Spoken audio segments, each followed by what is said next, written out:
Andrew Kolvet, great to have you here. Honored to be with you, David. Well, thank you for having us here, I should really say. Yeah, you're in the sanctuary. Yeah, yeah. That's very much what it feels like, actually. And it's increasingly so. And emotionally, it still packs a punch, actually, when you walk in. I guess my first question is Dr. Phil. How are you doing? How are you processing this since September 10th and maybe writ large the TPUSA family? Well, I mean, I'll start with the family question first. I get this question a lot, as you might imagine, and I never know how to answer it personally. The larger TPUSA family is doing incredibly well given the circumstances. We've rallied behind Erica as the new leader of this organization. You know, that was something that Charlie had told us. He'd told the board. He'd told a lot of us. He even said it on stage a couple of times that if anything happened to him, Erica was going to be in charge. Yeah. And so we knew that that was going to be the new direction. Honestly, it was wonderful, I think, for people to know that there was something very firm should something happen, and there was going to be no questions asked because that was from Charlie. And I think the team, you saw this right in the immediate aftermath, how they rallied to throw the memorial, how we kept the tour going, and we're talking about arenas packed with students all across the country, and you see it with the campus activity, the growth that we've seen at the campuses. We had 130,000 inquiries across high school and college to start new chapters, and we've been people at home probably don't understand just how difficult and how laborious it is to start a new chapter, but you got to find an advisor, you've got to go through the steps with the school, you got to fill out all the paperwork, have meetings with the faculty. It's a vetting process too. It's a vetting process. In the colleges, you got to be voted on by the student body, and then if that goes against you, then you've got to appeal it. And so there's multiple steps in the process to become a registered student organization on colleges or get accepted at a high school with our Club America chapters. But they have been doing such an incredible job that we have about 50 new chapters a day, which is insane. If you know what it takes to get a chapter, so we started. I have some data here that I can pull, but we started with about 1,200 high school chapters and about 850 to 900 college chapters. And Charlie would always say, once you get to around 900 or 1,000, you're basically not going to see a bunch of growth there because it's some of these are harder schools to start them at. Some of them are commuter schools. You're going to plateau, and somehow we found a way to get that college number to 1,400 college chapters, which is again insane. And a lot of those kids that inquired on the college level, we plugged them right into existing chapters, and we've seen the numbers balloon and swell and grow. And then we're up to 3,100 high school chapters already. So we've seen absolute phenomenal growth, and again, 50 new chapters a day. And one of Charlie's visions and goals was to get a Club America chapter in every high school in America, which is about 23,000 high schools in America. Some say 24,000. And 2 weeks before Charlie was assassinated, we had a meeting, and he challenged the team that was the vision, and he really wanted to reach that. So it's crazy to me that we're going to see at least get further along in that goal than we could have ever imagined so quickly. And that's a testament to Charlie's legacy and the way he lived his life and how he inspired young people. So all of those things are kind of surrounding us, and we are getting prayers from so many strangers, so many people we know. Everybody's reaching out, rooting for us, and that part has been tremendous. On a personal level, I don't know how to answer that. I've never been through anything like this, and I don't. It's not like you can find many people that have, and I don't think there's anybody. I mean, this is the highest profile political assassination since the 1960s, and so it's not like you can phone somebody up and say, what do I do in this instance? But it's the best advice, and it's cliche, I think, is that it comes in waves. And Charlie's still the last thing I think about before I go to bed at night, and he's the first thing I think of when I wake up. Sometimes you find yourself waking up at odd hours, and you don't exactly know where it's coming from, but And so, but all of that being said, again, back to the way Charlie lived his life, because he lived such an extraordinary one, there's so much comfort in knowing that he is with his Savior, that he has been welcomed into glory by Jesus Christ. And we do not grieve the way the world grieves. And these are the things that you have to hold on to. And you read scripture and it's like 3D and it like jumps off the page in a whole new way. And I'm reminded of so many things in the last few weeks and months of just the extraordinary example of Charlie's faith that I saw on a personal level. Right.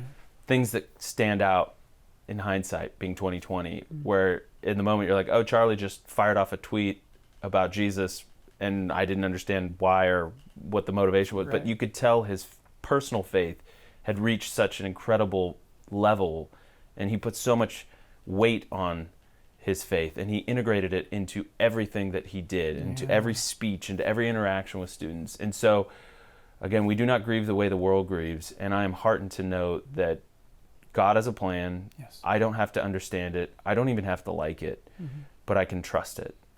And so those things make this situation somehow more, I don't want to say easy to deal with, but it gives me a way through when you feel low, when you feel depressed, when you feel those things, because Charlie would insist that we keep marching forward. That is a great way to say it.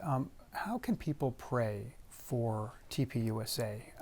I'm sure a lot of people are praying, as you mentioned, and I'm sure you get prayers in envelopes daily, if you will. But what would you like people seeing this to pray for this organization, maybe for you and others personally? Yeah, no, thank you for asking that. I've done a number of interviews and I haven't been asked that. So I would say that we would have a chance to fully process this, that the whole team, top to bottom, from the Charlie Kirk Show to Turning Point USA, Turning Point Action, from the highest levels of leadership to, the entry level, just got in, type of employees, because this whole job is unorthodox. Charlie always had it that way. You could make more money elsewhere. You could, I guess, have more perks or whatever it is that the world throws at you. But here you have a mission. Here you are part of something bigger than yourself, and here you're going to work harder than just about anywhere else you're going to work. And that's a really beautiful thing. It's what made Turning Point so effective, along with Charlie's leadership. But at the same time, from tours to productions to social media to our large events, AmFest, which is coming up right as we have this conversation, the team has not stopped. We have not stopped. We have not said to the team, go take a month off and grieve and figure this out. And so we've done our best to offer, people help if they need somebody to talk to, if they need grief counseling and those types of things, which are great. But pray that we would somehow manage, maybe in the new year, to really, as a team, to absorb everything that we've been through in the midst of all the busyness, because if things were fair, there would be a chance to rest, to grieve for an extended period of time, I think, and hopefully over the holidays our team is able to do that. We're able to do that. Erica's able to do that, and that's really the goal. We have been pedal to the metal since we lost Charlie, because we had to, and it was a sacred duty to make sure that every ounce and drop of energy that came out of this galvanizing, horrific, traumatizing, but also inspiring, beautiful, uniting moment, in the wake of it, that we didn't riot, we didn't burn down cities, we prayed, we gathered, we had this memorial. We knew that we had to go immediately. There was no waiting, because Charlie would want that. That's right. The vision, rather than asking the generic, what's the vision and all of that, what about now that Charlie's not here? Does the vision not necessarily change, but does it morph, if you will, to something that needs to, be forward-looking to where we are today? For example, I always think about Charlie and young men, right? Just really talking specifically, to all young people under 30, if you will, but especially young men. And here comes Erica, and a chance to talk to young females, if you will, and the way God kind of weaved the young female aspect coming maybe potentially next, and the young male before that, Yeah. and kind of weaving it together. Do you see it that way? How do you see it going forward, Andrew? Yeah, I think to the first part of that question, is it going to morph? I think it has to. Yeah. Because Charlie is irreplaceable. Charlie's one of one. The methods and the rhythm that Charlie employed has to change because Erica is her own person. Erica has her own rhythms and her own pacing and her own strengths. And so, we're going to lean in to the most effective methods. What people have to also understand is that we perfected some of that over 12 years. Charlie learned what he was good at. Charlie learned what was effective for him when he was the mouthpiece, when he was setting the pace. And we're going to have to learn some of that with Erica. That doesn't mean that we reinvent the wheel. There's things that work, and we know they work. The campus tours work.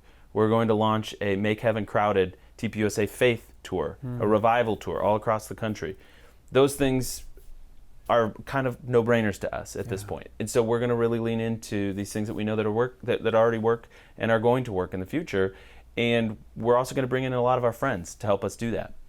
I'd say another piece of the future that we know is going to be a key component is that Charlie was all about open debate. Turning Point's all about open debate, dialogue. And so we're going to foster debates between leading personalities. And we're going to still invite kids that disagree with us to come to the front of the line on our campus tours. So these things don't have to change without Charlie. Maybe the way we do it, we tweak it, we morph it. But the bottom line is that we need to be a place, there's voices that pull you in all different directions, even on the conservative movement. They want you to take an issue a stance on this issue. They want you to take a stance on that issue. And Turning Point has always been a convening power. It's always been a gathering place. Yeah, we take stances on issues. We take stances on immigration. We take stances on a lot of things. TPUSA Faith is a good example of this. There is all kinds of theological debates within Christendom. There are denominations that have fractured and split off because of different debates. That doesn't need to be our role. Our role is very simple when it comes to faith, that there has been a lack of leadership in the public sphere from Christians, and that if we cede that ground, you create a vacuum that others are going to fill, and you're not going to like their ideas nearly as much as other Christians and your own. And so we want to just say, hey, we can disagree about, premillennial, postmillennial, whatever. Right. But what we can't disagree about is the fact that your voice matters in this democratic republic of ours. That this is a constitutional republic built on the fact that the citizen has a voice, and what the people want, the people get. So you have to make your voice heard, and you have to fill that space. Okay, that's great. TPUSA Faith, we can disagree and have those disagreements. Other people are going to argue about the theology, but we have to get involved.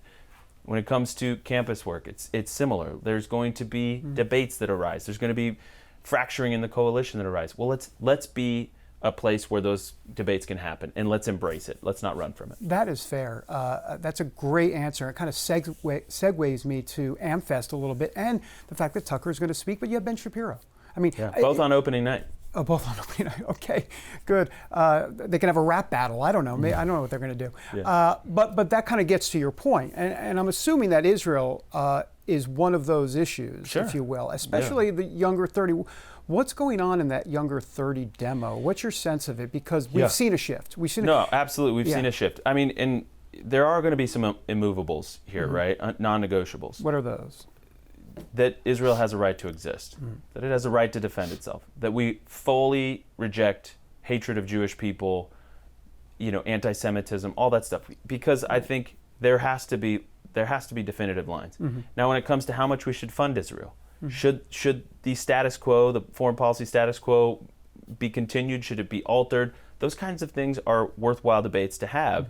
And I think if you're willing to engage in those topics, in those debates, you're actually going to inspire more trust with young people, right? Because right now it's verboten. Right now it's off limits. Why is it off limits? That doesn't make sense. That's the only issue that's off limits. They don't like to be told that. They also don't like to be, the insinuations that they might be anti-Semitic if they're asking questions about that. What I want to get us to as a movement, and what I think, Turning Point can play a role in, is opening up that dialogue with boundaries against some of that's why there has to be a line on this stuff, that we reject Jew hatred, we reject, saying, Israel doesn't have a right to exist, But at the same time, we're, America first, right? This idea that the nation state, we need to put the compact between a government and its people is that the nation is first. And so the U.S. government's first and foremost needs to protect the interests of the American people. Now, some people, when you say that, will say, well, that means also being an ally of Israel. Okay, well, what does that mean? What does that actually look like in practice? And so those are the debates that we should be having. But what I don't want to be, communicating to the world is that you have to think like I do about this foreign policy issue to be a part of America first, to belong to the team. We can have those debates, and it has to be okay. If it's not okay, you're going to alienate the young people that Charlie worked so hard to bring into the fold. Yeah, I'm so glad you raised that, because you talk about boundaries.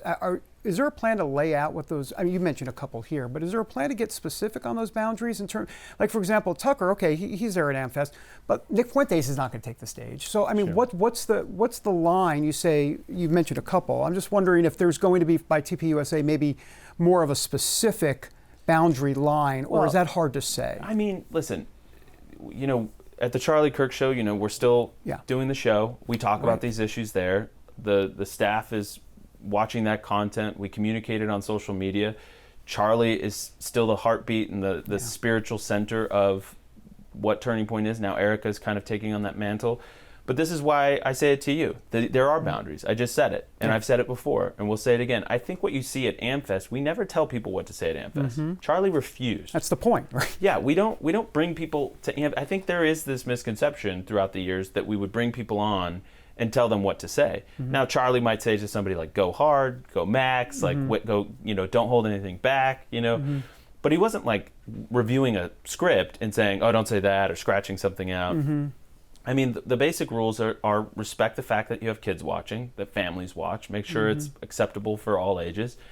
And we brought you to AmFest because we believe in the message that you have. We believe in your ability to communicate something that is worthwhile, right? We don't have to agree with everything you say 100%. We certainly probably don't most of the time, actually. And so, but what the point is that we have a big, broad coalition. There's a lot of open questions, especially in the wake of Charlie's assassination. There's been lots of controversy. Well, we don't have to necessarily define what those parameters are in every issue. Maybe we're not the most qualified to do it. Maybe that's why on opening night you have Ben Shapiro and Tucker Carlson. And maybe the coalition needs to find a way to stay together and be big enough to have both of those perspectives in it. Because I think if not, then we're going to find ourselves in a really tricky spot in 2026, 2028. Do you think TPUSA going forward will kind of lay out a strategy to talk to folks under 30 about the Israel issue, or you're saying this is what we're starting to do that? Yeah, I would say we're starting to do that. I mean, when Charlie was still alive, Charlie and I actually co-hosted a focus group with a lot of our chapter leaders. And, at that point, we did a poll, and it was, it's like 80%-ish. Don't quote me on the exact number. We published it, but it was approximately 80% of our students would describe themselves as having favorable views towards Israel. Right.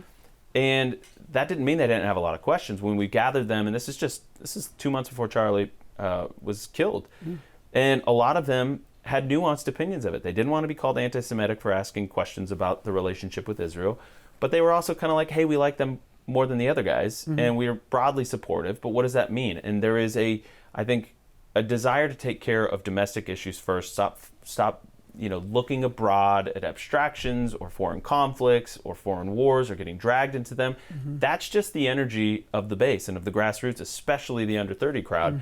And so if you want to hold those people in your coalition, if you want to bring them back in 26, you want to bring them back in 28, you've got to address it. And so we've certainly been doing our part and trying to, and that's why we're facilitating a broad range of views. You get to look at them and how they present their ideas, and you can find out who you align with more closely. But the goal is that we can have disagreement, we can do it the right way, and bring people together around this broad spectrum of policy positions when it comes to this topic. Let me ask you the straight up question about donors. How much, not to get into all the specifics about donors, but what kind of pushback have you received? I mean, Tucker speaking at AmFest, I'm assuming there's been a few phone calls. Yeah, honestly, I think it was worse before Charlie was killed. Honestly, since then, I think, yeah, there's still concern. There's still people that will voice their opinion. But it was very clear, I think, in the aftermath that Charlie was committed to having Tucker at AmFest 2025. Right. And that is not going to change. Yeah. Andrew, I'd be remiss if I didn't ask about Candace Owens. I mean, I don't even know how to ask this question, but like, what in the world is she up to? I mean, can you figure it out and take me through it? And what are your thoughts about everything that's been going on? Yeah, I mean, what can you what can you say on some level? You know, I'd rather not get fixated on any one personality because there are others involved. But I would just say that if you think that you are somehow doing a service, or if you even communicate that you think that, whether you believe it or not, to Charlie's memory or the justice for Charlie by attempting to sow division, sow chaos, sow doubt over what is really and truly a pretty rock solid case when it comes to the case they have against Tyler Robinson, you know, I would just say you're wrong. You're very wrong. If you are suggesting to the world that you are a true friend when you are attacking the org, then you are wrong. Charlie handpicked so many team members around him. He was an incredible judge of character. He married an incredible woman in Erica, who has shown incredible courage and grace and wisdom. And she has been a tremendous leader of this organization in the face of unbelievable, in the face of an unbelievable circumstance that she should have never been placed into. And I just want to make it very clear that to the friends that have stood by us the whole time, to those voices that have, you know, kind of put their foot down and said enough is enough, we're really grateful. And I want to see more of that because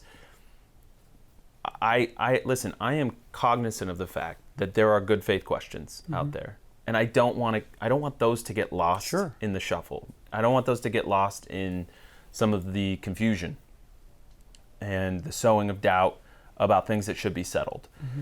And those good faith questions, I think, yeah, okay, we should try and answer, shed light where we can. There's other issues where there is an ongoing investigation. Some of our team was there that day. They're witnesses. They're, you know, and I'm cognizant that in a vacuum, then other voices are going to fill that space. And so it's a balance, right? It's a balance of trying to speak into these topics in a way that's responsible, in a way that is in good faith. But you also, some of these conspiracy theories are beneath the organization, beneath Erica. You know, Erica is a victim. We are all victims, actually, in this. I lost one of my best friends in the whole wide world, a brother, a business partner, a guy that I texted with, called, traveled with, incessantly over 8 years, that I still feel this gaping hole that he's not there every day, that I can't call him. And so when you are put in that position and then, you know, somehow the tables get turned against you, or that there's this doubt that's sowed, I mean, it's really, really destructive. And it's not just destructive for Turning Point. Turning Point is going to get through this. Erica is doing a great job. The leadership is doing a great job. Our team up and down the line is doing a great job. We're going to outlast this. We are going to survive this this season. And I do believe that we're going to go from strength to strength. I really believe that. I believe what God has unleashed, man cannot stop. Yeah. But we have to use this as a learning opportunity for the country, for the org, that we have to stay focused on facts. We have to stay focused on the right incentive structures. And that's what Charlie and I, you know, talked about so many times over the years was let's stay focused on mission. Let's stay focused on, you know, bringing a coalition together. Let's stay focused on those things. I know that Charlie wants America for his children that would be more like the image that we were fighting for when he was alive. I know that he would want the coalition to be growing stronger and bigger, not fracturing, not getting distracted on this. That's what she's doing. Yeah, no, and I think that's right. I think that's right, unfortunately. And I hate it. I hate that there is this division or this I don't know, just a distraction looming. And I don't think anybody of good faith wants that. Here's what I will tell you. that there are good people working on this. And I think there's an assumption or a feeling or a belief that that Charlie's closest friends, his closest colleagues, they don't care about justice, or they're not asking questions. It's like, we are. We have been. And we want justice more than anybody else. I can guarantee you that. As much as you want it, I can guarantee I want it more. And there are conversations that happen behind doors. We are suggesting new things to look at. I have questions about who knew what when. Were there other people involved that knew certain things before? There seems to be indication of that. I want to see those questions answered. I want to know, was somebody radicalizing these people? Was somebody radicalizing Tyler Robinson? I want to know all of this stuff. I have questions. I am open to a whole flurry of things. What I'm not open to is a theory that Tyler Robinson didn't kill Charlie. Who else was involved? Sure, I can talk about that. Was there other voices in row? But I'm not open to that because guess what? The evidence of that case is incredibly watertight. And I would like for us to focus on the rise of left-wing violence, the rise of mental health illness in this country, the rise of young people in the progressive side, turning to Mangionism and assassination culture, and the idea that they can solve their political disputes by justifying violence. And we're seeing more and more of that. Instead of focusing on that, we're getting taken down rabbit trails. And listen, I understand a good faith question. I understand that we've been lied to. But when you look at the people that have been harmed by this, our team, our staff, the movement, people that weigh into this issue, then they get caught up in it. There's been a lot of carnage, and I don't want that for the movement. I hope we can get through this sooner than later. It's been a character attack on you, on Erica, on this organization is really what it's been. Do you see it that way?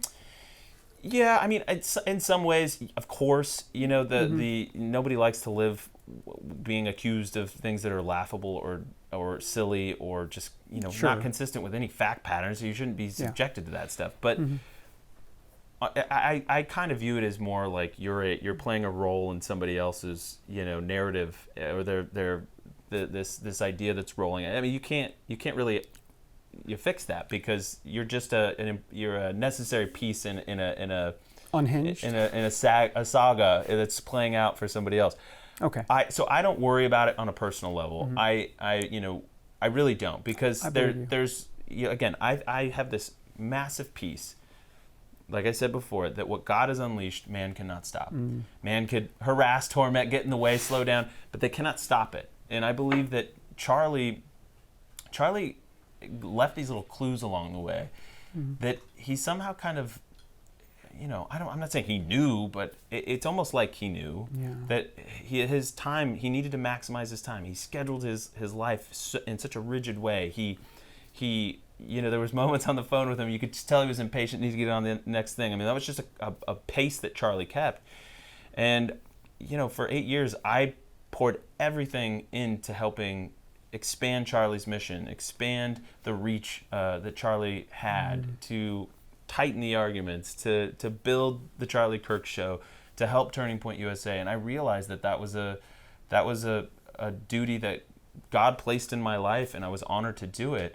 And so, that is what I want to stay focused on, those things that we built together, the things that Turning Point accomplished and that Charlie showed us, and that's what Turning Point's going to do. So at the end of the day, I know that God has a plan. Amen. I know that I am not God. I know that I don't have to have all the answers. But I trust God, and I trust that this is going to resolve itself, and the truth will ultimately prevail and win the day. Yeah. Speaking of God, the spiritual warfare aspect to this. Totally. I got to tell you, I believe this feels very much like spiritual warfare. I know Charlie believed in spiritual warfare, but what you had after what happened to Charlie is you had this outpouring. It was just unbelievable, especially from a faith perspective, from a God perspective, more people going to church. And then, with this Candace Owens stuff, the bomb that comes in, and it's like, I'm not saying that all that's ruined or anything like that, but it's muddied the waters where it didn't have to. Yeah, I have a couple thoughts on that. Yeah. I think there is a tendency for the politically tuned in to get a little tunnel vision. I've been reminded multiple times that, Twitter's not real life, that TikTok's not real life. I mean, these things have an impact. I'm not saying they don't. But Barna had a poll come out recently where it showed, and it was just conducted in the last few days, of just the massive expansion of young people still being drawn to church, still being brought into the pews.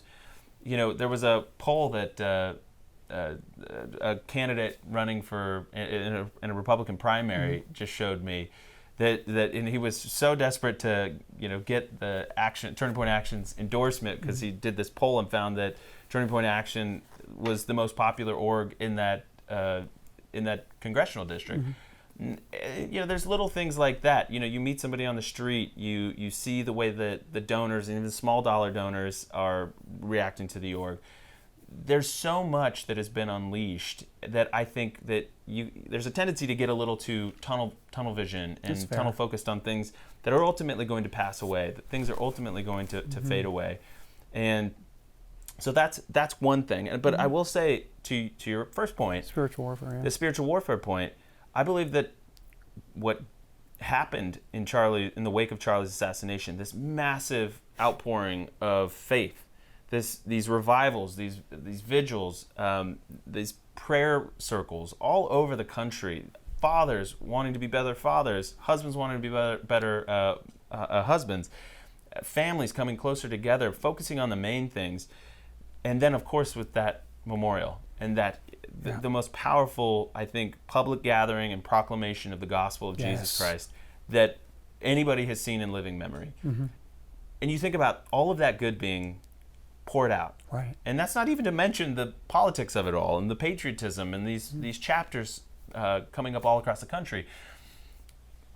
When there is a mass outpouring of grace, when there is a mass outpouring of love for God and goodness, of light, you have to expect opposition. You have to expect that the demons are shuddering and that they are screaming and screeching. And so you're going to have that collision. You're never going to have on this side of eternity a clear sailing. And I think that that's an important lesson for us all, is to what do you do when you hit those roadblocks, when you hit that pushback? And you got to look at Joshua 1:9, be strong and courageous. Be strong and courageous. Of all the verses that people have sent me and after Charlie's assassination, that is probably the number one verse that I've gotten. And I think there's a reason for it. And God doesn't just say it once. If you go read back the end of Deuteronomy and you get into Joshua, you realize that the command is repeated over and over and over again. There's a reason God had to repeat it over again, because we, his followers, his people that are filled with his spirit, need to be strong and courageous, because he's not given us a spirit of fear. And so we need to lean into that. And I think there's a reason he has to kind of keep knocking it into the Israelites' head, into Joshua's head, because we need to hear it again and again and again. And so we should not be expecting some clear, unobstructed path.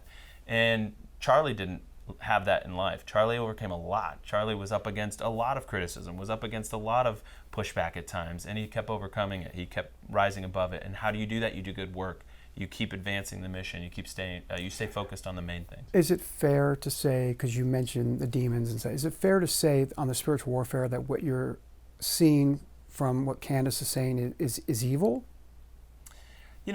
I don't want to say one way or the other. It's God's to judge. Yeah, but it's spiritual warfare for sure. I would say what you're seeing writ large is, I think it's a spiritual warfare. Yeah. And, I pray That's fair. that we get through it. I pray that there is a laying down of this division, and that we get back to work. Fair enough. Last question.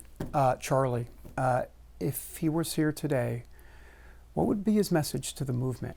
What would his message be right now, and as we move towards Christmas and the New Year? Well, I can just, you know the answer. As soon as you ask me, I know exactly what it is. Beat the left. Beat the other side of the aisle, and come together as a movement. And listen, we are going to stay focused on a couple of things. One is ensuring justice for Charlie. Keeping on that, making sure that every lead is followed. Please trust me that is true. But we're also going to be focused on the things that Charlie was focused on, and that was advancing the cause of liberty, advancing Turning Point USA, supporting Erica. Those are the things that Charlie would want us to be working on. And hopefully, as we get through some of this short-term stuff, which I hope it's short-term, and I think it will be, we get focused on the main thing. Andrew Kolvet, thanks so much. Thanks so much, David.